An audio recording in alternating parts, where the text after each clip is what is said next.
Good morning, everyone. Dark in here, early morning, but I'm by myself today. The really interesting thing, so it's cold today. It's minus 18 on the truck thermometer, minus 4.5, minus 4.5, so minus 5.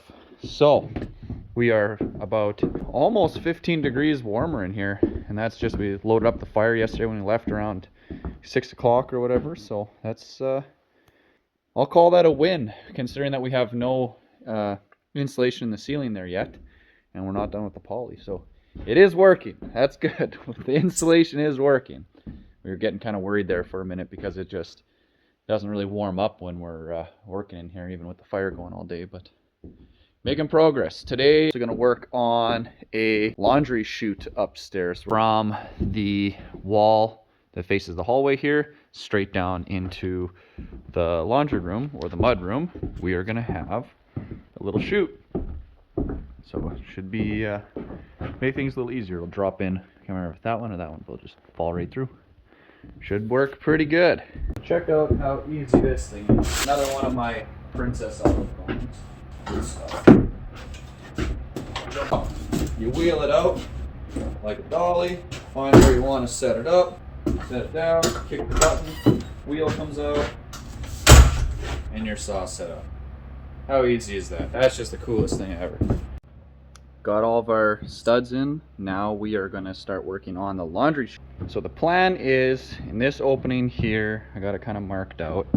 So we're going to have, the opening is going to be, from here to here, and then in between the studs. So we're not going to move studs because whatever. We're going to have either a slide or a door of some sort, possibly one that folds down this way. So in that way, if you get any dirt when you close it, it hides all that. So it's going to come in, and then it's either going to be a square box or a slope box, not sure. And then it's going to drop through the floor here. So I marked out between the studs.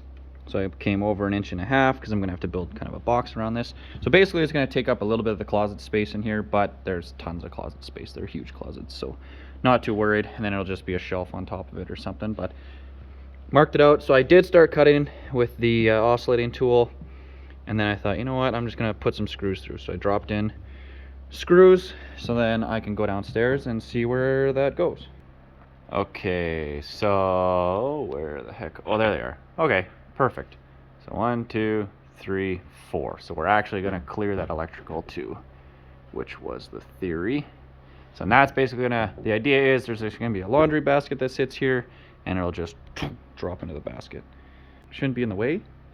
I mean, there's still going to be room to walk around it to get to the closet for storage stuff. But yeah, it's pretty much right in line with where I built this little thing here for the HVAC. So we'll get up there and we'll chop it out. Right. So I'm thinking the circular saw might be the better option here. I mean, this doesn't have to look terribly pretty because it's just a laundry chute. Dirty anyway. We'll leave that before I chop it. Oh, and this for my American friends. American friends here. These are the screws you guys need. We call them either a speed bit or PAM head. They're like basically a T25 Torx head, but better because they actually have, I don't know if that's going to focus there, but this is the bit that you can get for it. So it's actually tapered. It comes down narrower, kind of like a Phillips would. But what that allows for is these things never strip. Ever. Like, there is so much grabbing power that they never ever strip. So you can go in and out with these a million times pretty much. Like, they're the best screw bit combination ever. I mean, that's why they put Torx on all kinds of mechanical stuff, because they just work so much better. This bit here, the extra long one, is actually from our PAM gun, which is what drives these, which are typically on a belt. I just pulled some off. This is the belt. So these are just left over from them doing the floor in here. So this is the bit from the auto gun. So they can just, you can hold it wide open, flies through here, shoots the screw in. Best thing ever. I mean, that's totally different story. But just for what I'm doing right now, like putting those screws in, taking them out, there's no worry. They're gonna go in, they're gonna come out. You can get into really weird angles too. Like you can be kind of off on it, not totally in line, and it'll still rotate them. Like you're not gonna have the problems with stripping that you do. Robertson, which is the square, those are also really good compared to a Phillips. Phillips are garbage. Like those are the worst screw ever invented. I don't know why anyone uses those, but let's cut this.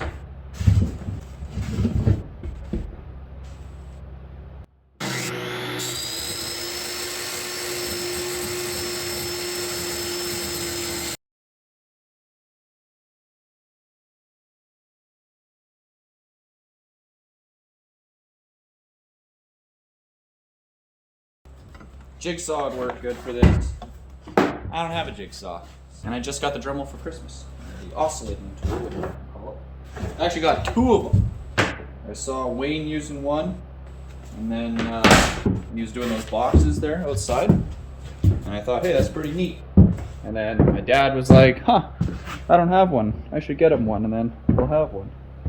And then Wayne thought the same thing. Huh, he doesn't have one. I should get him one.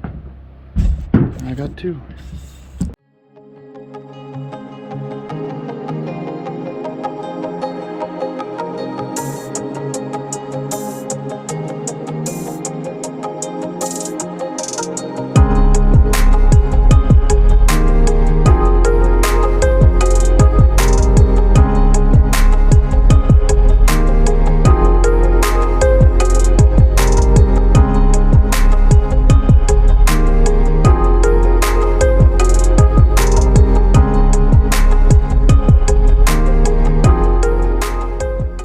Well, we're gonna do head to head. We got the Dremel brand, which I've been using, Mastercraft brand. But this, I mean, for what I'm doing here, it doesn't really work. I mean, this is kind of nice. This would be good with the Sawzall if you could plunge cut and then cut along. Again, don't have the Sawzall with me today, but I got these, so I can get close to the corners. Then there's a flat straight blade for doing actually straight cut corners, so it should give a nice corner to the edge of the box. But see how this one goes.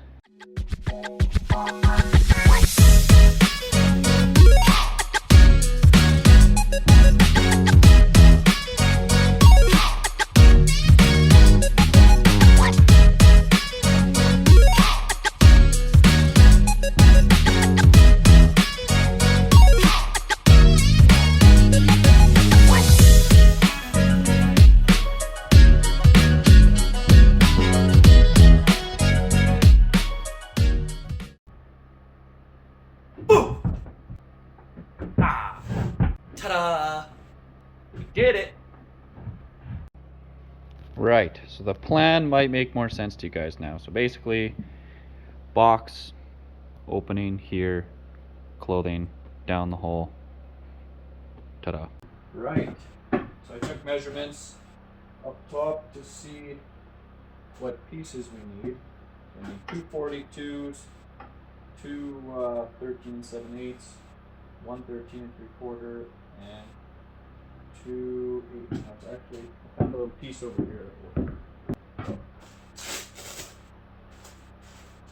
If anyone knows of like some good knee pads that don't move around all the time, let me know.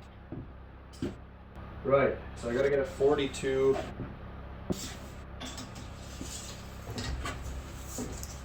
This is just to make the box that the plywood is going to go on, and I'm just going to use 3/8 plywood. Nothing fancy.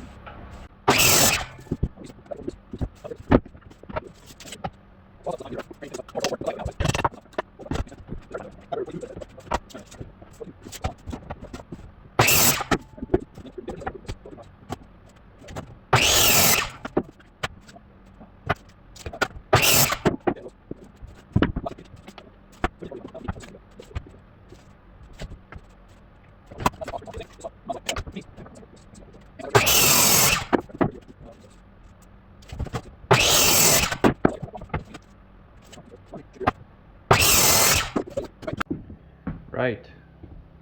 Start slapping it together.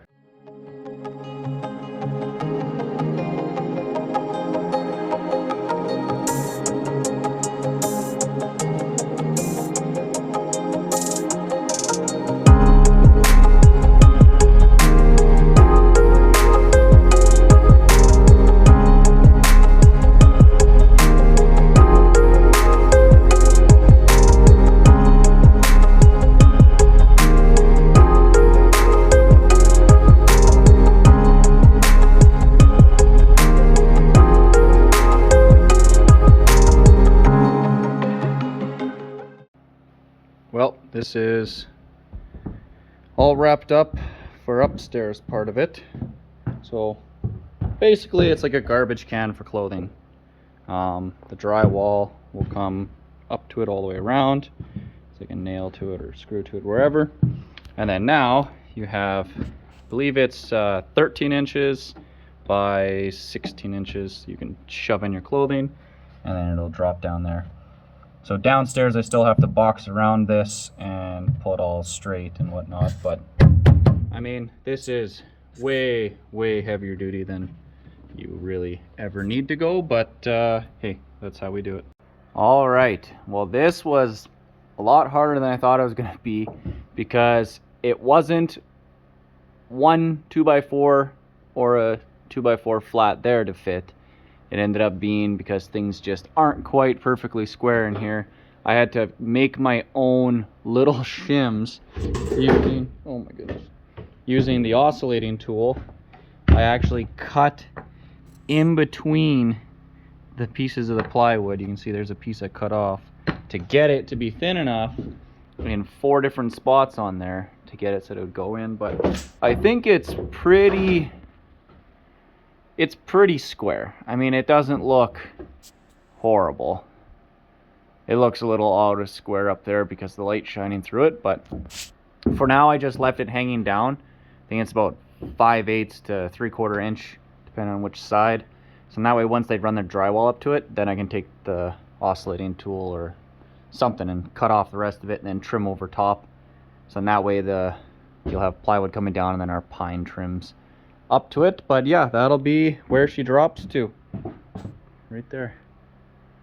There we go. It's in, and it is like crazy, ridiculously strong.